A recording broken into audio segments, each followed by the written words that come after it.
There's a reason why he's distant. Something is going on, either with him internally or with your relationship. And you have to get to the bottom of it.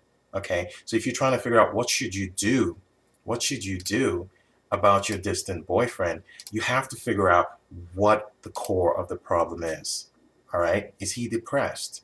Is he having a hard time with work or hard time with his studies or hard time with his family?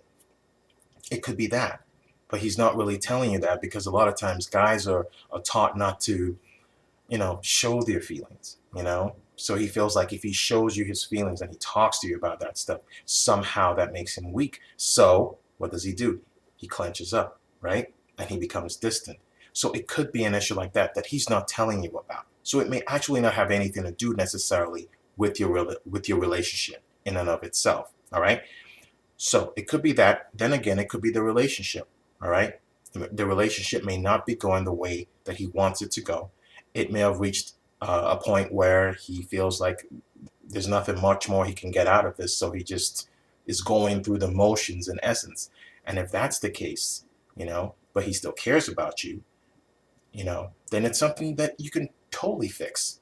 You can infuse some life into your relationship. You can start doing different things that the both of you never used to do before. You can make it exciting again. So that's a problem that can be totally remedied and fixed.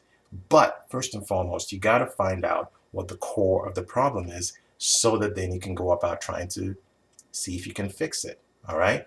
And obviously, the both of you have to work on it passionately. It can't just be on one end, because if it's just coming from your end, then it's not going to get anywhere, because he's not bringing in enough effort. All right. So figure out what the problem is first and then work on fixing it together as a unit.